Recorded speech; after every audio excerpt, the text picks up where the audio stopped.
La clase es los oficios de Cristo, pero la segunda parte.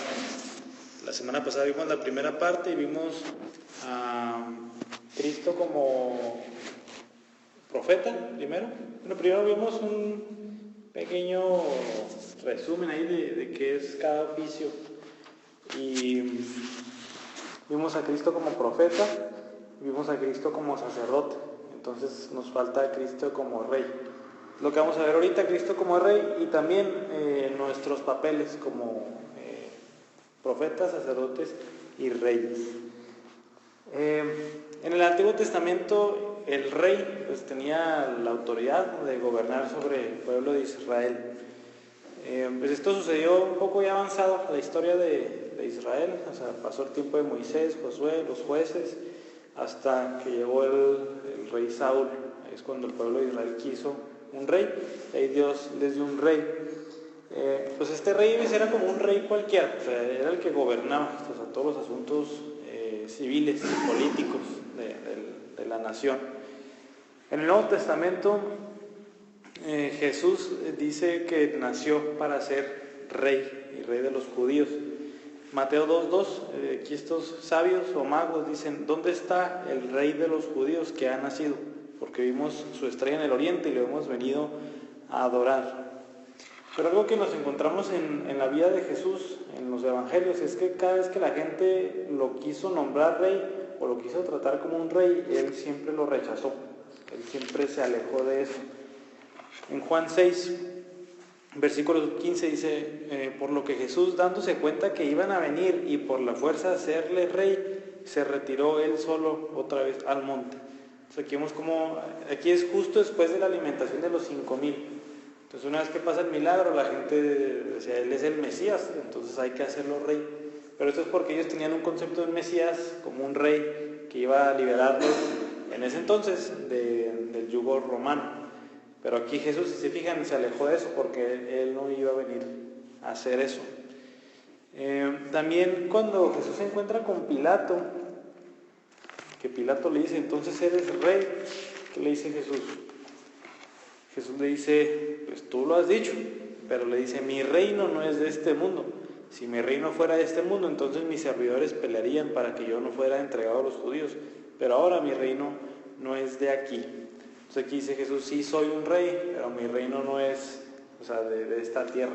O sea, yo no soy un rey de Israel como nación, yo no soy rey de algún país, mi reino no es de este mundo, aquí le dice. Pero por otro lado, encontramos que Jesús vino predicando acerca de un reino, y la predicación de Jesús era: arrepiéntanse porque que ha llegado el reino de los cielos, ha llegado. Esa era la predicación de Jesús: arrepiéntense porque el reino de los cielos ha llegado, y era el reino de Cristo. Entonces a Jesús lo tenemos como el rey del pueblo de Dios. O sea, todos los creyentes tienen como rey al Señor Jesucristo. Tenemos ahí la entrada triunfal a Jerusalén, lo que se conoce como el Domingo de Ramos, cuando Jesús entró en un pollino, un burrito, a Jerusalén, y todos lo empezaron a aclamar. Si se fijan ahí, Jesús sí aceptó esa adoración y esa alabanza como rey. En Lucas 19, Mateo 21 es el relato como decían: bendito sea el que viene en el nombre del Señor, y decían, ahí citaban la escritura para decir que Jesús era este rey que se profetizaba en el Antiguo Testamento. Y además hay otros versículos, Juan 1:49, Hechos 17:7, donde se dice que Jesús es el rey de los judíos. Pero algo pasa una vez que Cristo resucita de entre los muertos. Efesios 1, Efesios 1 del 20 al 22 dice: este poder obró en Cristo cuando lo resucitó de entre los muertos, y aquí empieza esto, y lo sentó a su diestra en los lugares celestiales. Esta es la diestra de Dios como aquel que va a gobernar, muy por encima de todo principado, autoridad, poder, dominio y de todo nombre que se nombra, no solo en este siglo, sino también en el venidero. Y todo lo sometió bajo sus pies, y él lo dio por cabeza sobre todas las cosas a la iglesia. Entonces aquí vemos cómo Jesús, siendo un rey no de este mundo, después de la resurrección, el Padre le dio todo, o sea, todo todo el dominio, o sea, tú, Señor Jesús, vas a gobernar sobre todas las cosas, sobre todo nombre, sobre todo principado y de la iglesia. ¿Quién es el Señor de la iglesia? El amo, obviamente es el Señor Jesús. De hecho, ahí el Salmo 2 también nos pinta esta imagen que estudiamos hace poco, hace 2 o 3 semanas, cómo habla del Hijo como el Rey que va a venir a reinar sobre todo y cómo el Padre le transfiere toda la autoridad al Señor Jesús. Este reinado va a ser reconocido por todos, por absolutamente todos, pero en un tiempo futuro.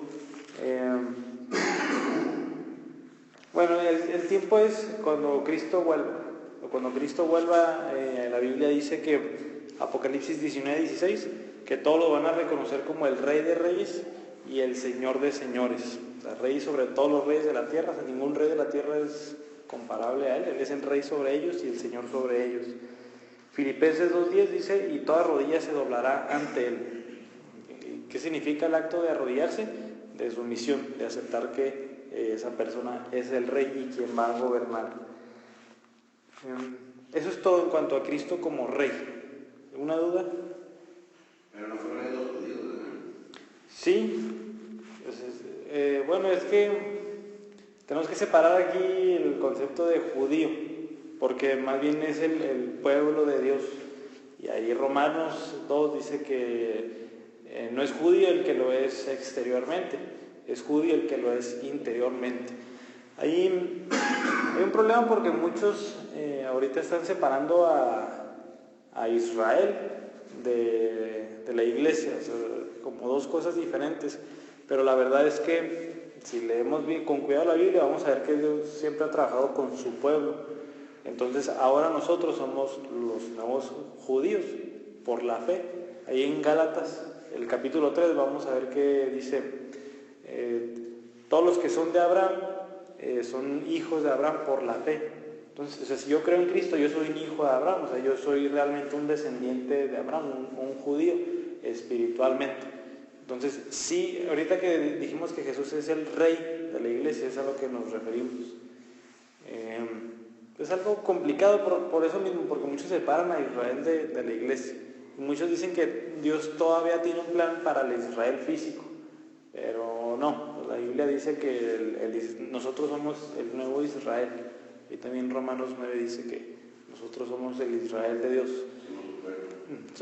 Y dice una y otra vez, judíos y gentiles, todos nosotros somos el pueblo de Dios. Entonces, y por ejemplo, donde dice que cuando vengan todos nos vamos a arrodillar, como se van a arrodillar los cristianos, ¿quiere decir que ya toda la gente va a creer en él? Sí y no. Sí, en el sentido de que cuando Cristo vuelva, todos van a reconocer que Él es el Señor, que Él es Dios, que Él es el verdadero Dios. Lo malo es que unos lo van a hacer para bien. Unos van a decir, Él es mi Señor, me voy con Él, y otros van a decir, chin, Él es el Señor verdaderamente, y van a ser condenados. Entonces, sí van a creer. No, ya no, porque Hebreos 9 me parece dice que está establecido para los hombres que mueran una sola vez y después el juicio. Entonces por eso, o sea, esta vida es la que tenemos que aprovechar. Ahí mismo en Hebreos, me parece que es el capítulo 12, no, es el capítulo 4 y otro capítulo dicen, así que no tarden en responder. Dice, hoy es el día de la salvación, hoy, o sea, no hay que esperarse para mañana, porque no sabemos si mañana vamos a estar aquí. Entonces dice ahí Hebreos, hoy es el día de la salvación, o sea, hoy es cuando tenemos que tomar una decisión acerca de Cristo, hoy es cuando tenemos que predicar el Evangelio, o sea, la urgencia, porque el juicio viene, es el mensaje también de la Biblia. Así como dice Cristo, arrepiéntanse, ¿por qué? Porque el reino de Dios se ha acercado. Entonces, sí queda claro por qué sí y por qué no. Sí en el sentido de que van a reconocerlo, pero no en el sentido de que unos lo van a reconocer pues, para bien y otros para mal. ¿Otra pregunta con esto? ¿No? Vamos a ver ahora sí nuestros papeles como profetas, sacerdotes y reyes.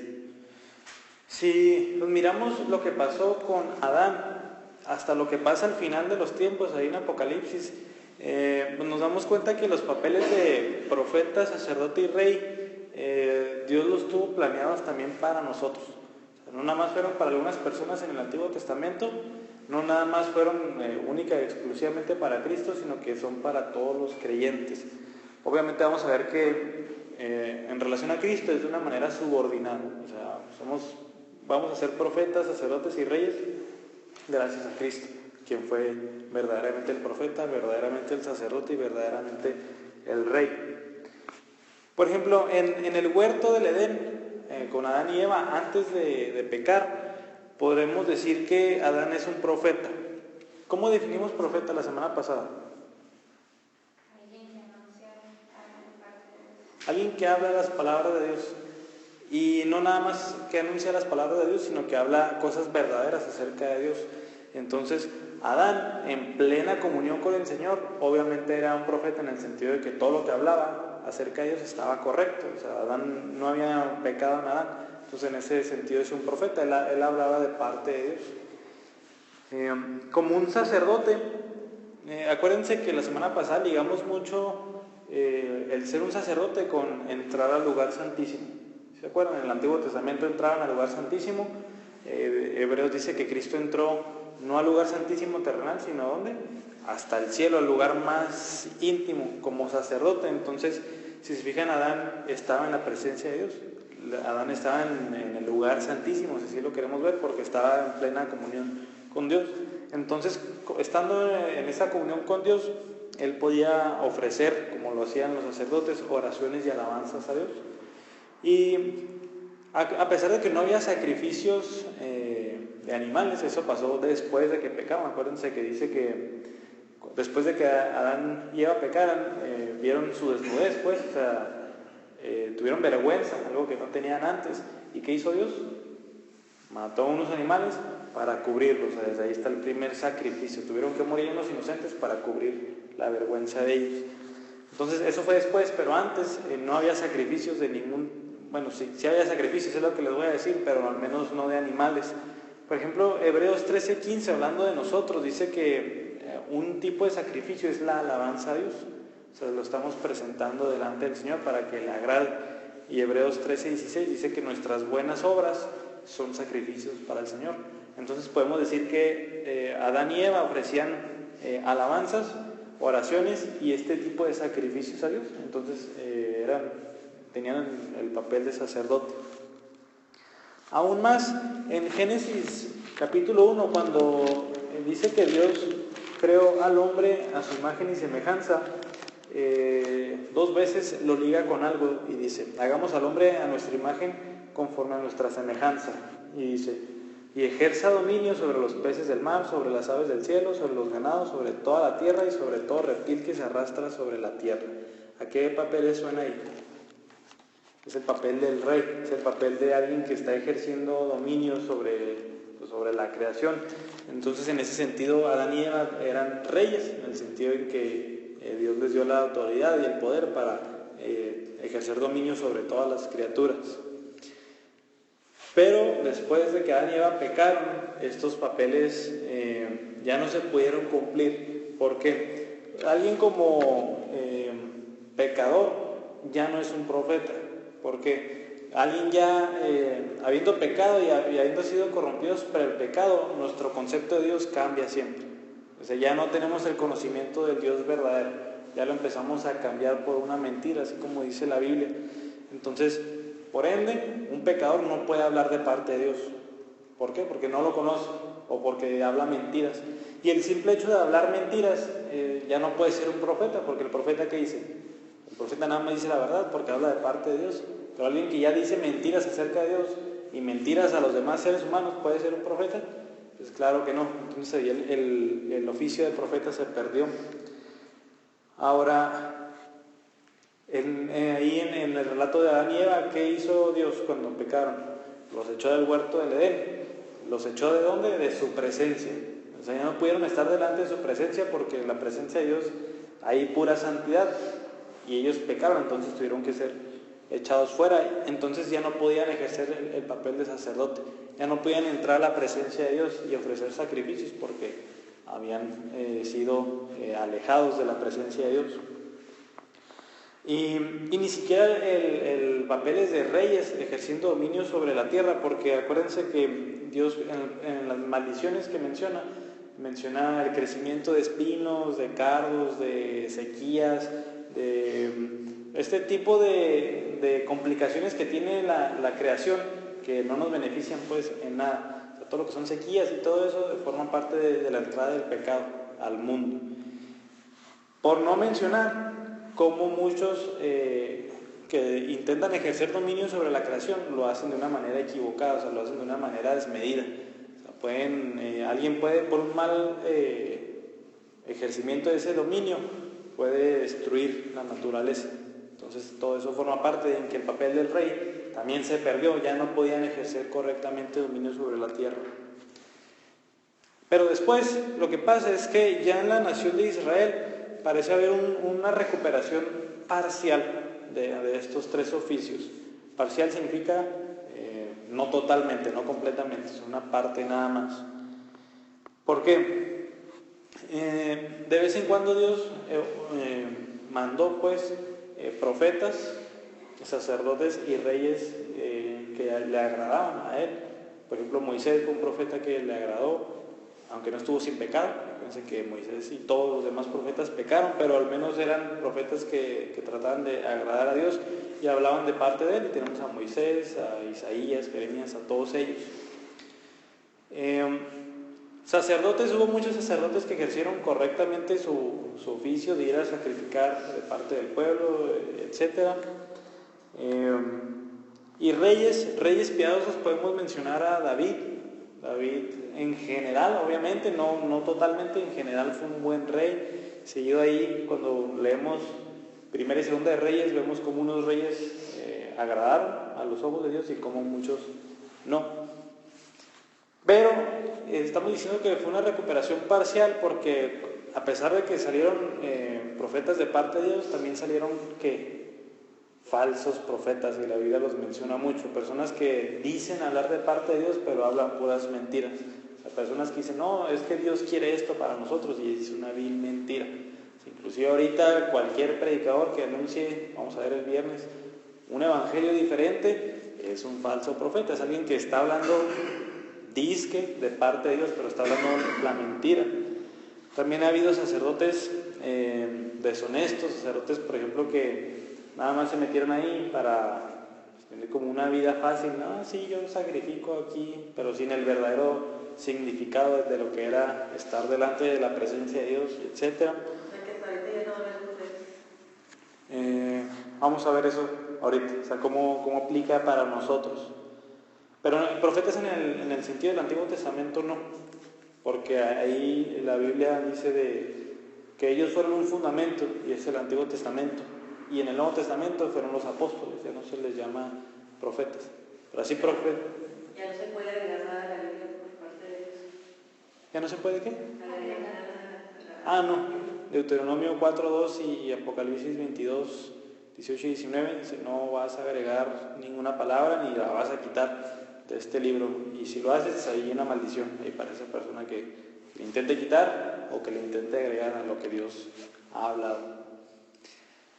Y hablando sobre reyes, obviamente hubo muchos reyes tiranos, muchos reyes que nada más vivieron para ellos, muchos reyes que por sus actos corrompieron al pueblo entero. O sea, reyes que se iban tras otros dioses, todo el pueblo iba tras ellos. Ahí Primera y Segunda de Reyes es un buen relato, cómo hubo buenos reyes y malos reyes, y hasta ahorita siguen habiendo malos reyes. Entonces, si se fijan, todavía no se cumplían de una manera total estos tres oficios. Pero después vino Cristo, y fue el tema de la semana pasada y el de hoy, como pues un profeta perfecto y verdadero, que hablaba las palabras de Dios, porque Él mismo es Dios, Él mismo es la fuente.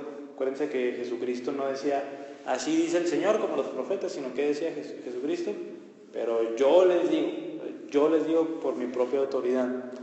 Y en efecto lo que hablaba eran las palabras de Dios. Ya vimos que es el sumo sacerdote perfecto, Hebreos dice no como los que teníamos antes, que se morían y que nada más entraban una vez al año al lugar santísimo para ofrecer un sacrificio por nuestros pecados, sino que fue un sumo sacerdote perfecto que ofreció un solo sacrificio, un sacrificio perfecto, de tal manera que dice Hebreos ahí cuántas veces, muchas, una vez para siempre. Entonces ahí Cristo cumple este papel de sacerdote y como rey, lo acabamos de ver ahorita al inicio, como Él es el verdadero rey que un día va a reinar sobre todo. El Padre ya le confirió toda la autoridad, pero cuando Él venga es cuando va a ejercer su autoridad suprema sobre todo. Lo importante y lo sorprendente es que como cristianos empezamos a imitar a Cristo en estos tres oficios. La manera en que imitamos el oficio de profetas es cada vez que predicamos el Evangelio al mundo, porque el Evangelio es el mensaje acerca de Cristo para salvación, y cada vez que nosotros proclamamos el Evangelio estamos hablando la palabra de Dios hacia las personas. Aquí en 2 Corintios 5 lo pone de esta manera. 5:20 dice Pablo: por tanto somos embajadores de Cristo, como si Dios rogara por medio de nosotros. En nombre de Cristo les rogamos, reconcíliense con Dios. ¿Qué dice aquí? Embajadores, somos embajadores. ¿Y un embajador quién es? Es alguien que va a otro lado a dar un mensaje de parte de sus superiores. Ese es un embajador. Y dice Pablo: nosotros somos embajadores, como si Dios rogara por medio de nosotros, diciéndole a los pecadores que reconcíliense con Dios. Entonces de esa manera nosotros somos profetas, hablando en un sentido amplio de la palabra profeta o profético, porque muchas veces lo relacionamos con decir eventos del futuro, pero no, la Biblia habla en un sentido más general, hablar de parte de Dios. Inclusive cada vez que hablamos cosas ciertas y verdaderas acerca de Dios a los creyentes o a los no creyentes, estamos siendo profetas, estamos hablando la palabra de Dios, en efecto. Entonces en ese sentido empezamos a cumplir este oficio de profeta. También, por más loco que parezca, la Biblia dice que somos sacerdotes. ¿Quiénes? Todos los creyentes. 1 Pedro capítulo 2 verso 9 dice: pero ustedes son linaje escogido, un real sacerdocio. Pedro nos está diciendo: ustedes, todos los creyentes, ustedes son un sacerdocio. El verso 5, un poco atrás, dice: también ustedes, como piedras vivas, sean edificados como casa espiritual para un sacerdocio santo, para ofrecer sacrificios espirituales aceptables a Dios por medio de Jesucristo. Acuérdense que para ser realmente sacerdotes tenemos que estar en la presencia de Dios. Y la semana pasada veíamos en Hebreos 10 cómo dice el autor de Hebreos: una vez que les he dicho qué ha hecho el sumo sacerdote Cristo, ahora ustedes confiados, o sea, tengan confianza de ir delante de su presencia. ¿Por qué? Porque Cristo es quien... ¿Qué hizo Cristo? Rompió el velo que separaba el lugar santo del lugar santísimo. Cristo lo rompió. Entonces dice: ustedes pueden entrar directo a la presencia de Dios para ofrecer sacrificios. Entonces, por eso podemos empezar a ejercer el sacerdocio. Y ahorita les mencioné qué tipo de sacrificios son los que ofrecemos. Hebreos 13:15 es el que dice: un sacrificio de alabanza. Y dice: es decir, el fruto de labios que confiesan su nombre. Ese es un sacrificio, empezar a confesar a los hombres, a todos, que Jesucristo es el Señor. Ese es un sacrificio. Y el siguiente versículo, Hebreos 13:16, dice que todas nuestras buenas obras, o sea, todo lo bueno que hagamos para Dios, ese también son sacrificios espirituales aceptables a Dios. Romanos 12:1, Pablo también menciona otro tipo de sacrificio. Dice: por tanto, hermanos, les ruego por la misericordia de Dios que presenten sus cuerpos como sacrificio vivo y santo, aceptable a Dios. Entonces aquí un sacrificio es nosotros, mi cuerpo, o sea, todo lo que yo soy, mi mente, mis manos, todo al servicio de Dios. Y dice Pablo: ese es un sacrificio vivo y santo y aceptable hacia el Señor. Entonces este tipo de sacrificios son los que ofrecemos como sacerdotes. Hablando sobre el reinado, que a lo mejor es lo más raro de relacionar, Efesios 2:6 nos dice que Dios nos ha sentado junto con Cristo en los lugares celestiales. Es una frase ahí curiosa. Hablando sobre los creyentes, ya nos ha sentado con Cristo en los lugares celestiales. Estos lugares celestiales es a donde Cristo ascendió. Y dice aquí que nos ha sentado junto con Él ahí, en una posición de reinar, en una posición de autoridad. Acuérdense que cuando Cristo ascendió, ¿a dónde se fue? A la diestra del Señor. Entonces aquí dice, nosotros también estamos sentados junto con Cristo en esos lugares celestiales, hablando sobre autoridad, hablando sobre poder. Ahí mismo en Efesios nos dice un ejemplo de que nos ha dado autoridad para luchar contra las fuerzas espirituales, donde dice Efesios 6, del 10 al 18, que nuestra lucha no es contra carne ni sangre. O sea, nuestra lucha no es de que Él es de parte de Satanás, voy a ir a pegarle y voy a ir a matar. No, nuestra lucha no es contra carne ni sangre, sino contra principados, espíritus, potestades, toda la lista que viene ahí. Y después viene nuestra armadura, que el escudo de la fe, el yelmo de la salvación, etc. Las sandalias del Evangelio, etc. También Santiago 4:7 dice, resistan al diablo y él huirá de ustedes. Y primera de Pedro 5:9 dice lo mismo, resistan al diablo y él huirá de ustedes. Es interesante aquí que dice que lo podemos resistir. Tenemos cierta habilidad ahora de poder resistir al diablo y va a huir de nosotros. Entonces, obviamente un no creyente no. Obviamente el creyente está esclavizado al pecado, pero el creyente ya puede resistirlo. Inclusive Dios nos ha dado en diferentes aspectos de la vida, por ejemplo, en el trabajo, en la política, en la iglesia, posiciones de autoridad, posiciones de que alguien está a cargo de otras personas. Y esto lo refleja de cierta manera, porque ahí el Señor Jesús, en Mateo 25, menciona una parábola muy larga que la enseñanza es, si en lo poco fuiste fiel, en lo mucho te pondré. O sea, si en esta vida te di esta autoridad en este lado, esta autoridad en este lado, y obraste bien, cuando vuelva te voy a poner sobre mucho. O sea, cuando vuelva te voy a poner en un lugar mucho mejor, porque en esta vida supiste gobernar, supiste ejercer autoridad. Vamos a ver cuándo y cómo se cumplen de una manera total. Si se fijan, esto es como una manera parcial. O sea, el hecho de hablar acerca de Dios no quiere decir que yo conozca todo sobre Dios. El hecho de que yo ofrezca sacrificios a Dios no significa que yo sea sin pecado. O el hecho de tener autoridad ahorita no significa que tenga la autoridad como la de Cristo. Pero cuando Cristo regrese, vamos a ser verdaderos profetas, o sea, profetas realmente. En 1 Corintios 13:12 dice que cuando Él vuelva, nuestro conocimiento acerca de Él va a ser completo o va a ser pleno. Lo vamos a ver cara a cara, dice ahí. Entonces lo vamos a conocer de una manera tal que vamos a poder hablar siempre cosas verdaderas acerca de Dios. O sea, ya no vamos a poder fallar en lo que hablemos acerca de Dios. Algo así como Adán.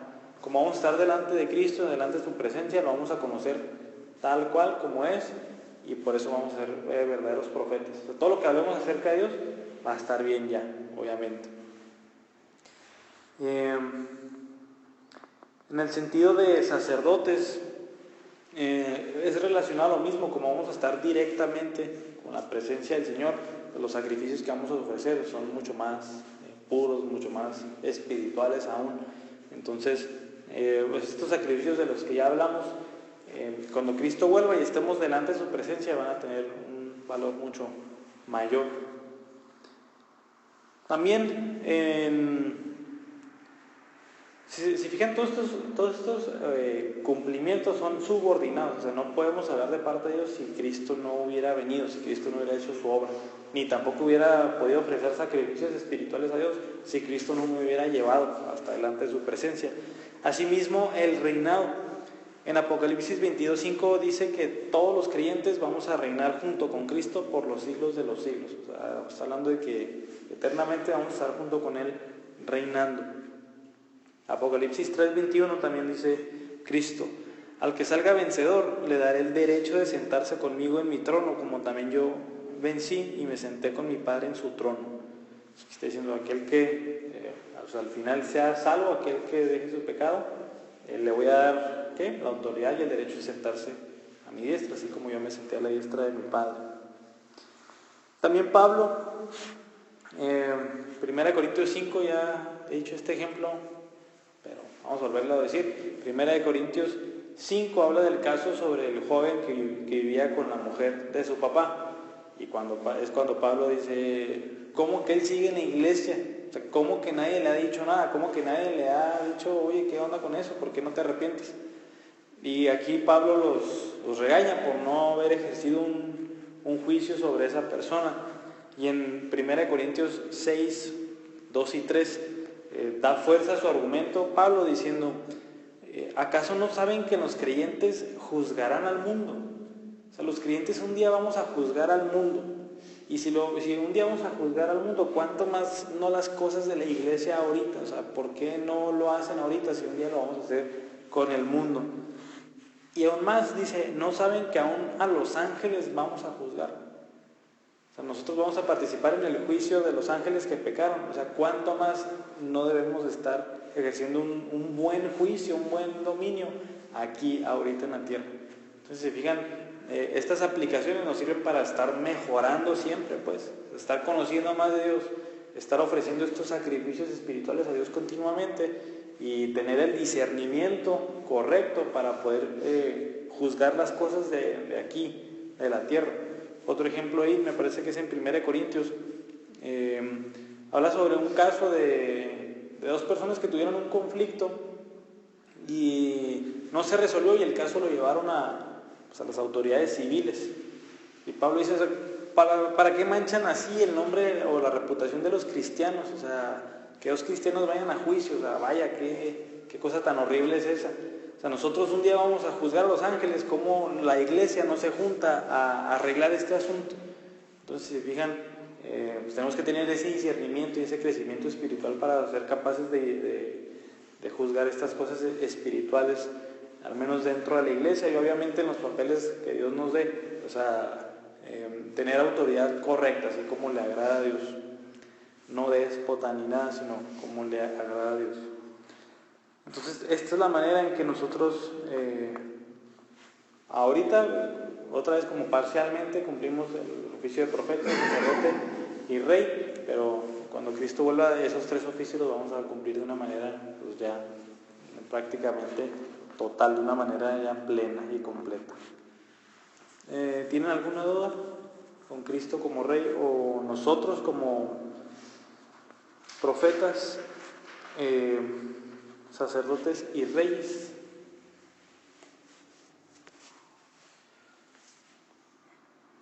Entonces, todos somos profetas, todos los cristianos, porque hablamos de parte de Dios. Todos somos sacerdotes. Y ya sabemos que la Iglesia Católica, pues, lo que dice es que hay un oficio de sacerdote que ofrece sacrificios. Pues no, ahí le dice, ¿qué dice Pedro ahí? Ustedes son un real sacerdocio y ustedes ofrecen sacrificios espirituales a Dios. Y como reyes, pues eso va a tener su cumplimiento total y final cuando Cristo vuelva y nos vamos a sentar junto con Él. Si no hay dudas, ¿no? Entonces, así finalizamos la doctrina de Cristo. Y ya llegamos al final de esas clases. Desde la semana que entra vamos a empezar a ver la doctrina del Espíritu Santo. Va a ser mucho más corta, porque la información que da la Biblia es mucho menor. Si se fijan, pues, cartas enteras del Nuevo Testamento hablan sobre Cristo y sobre su obra, así como Hebreos.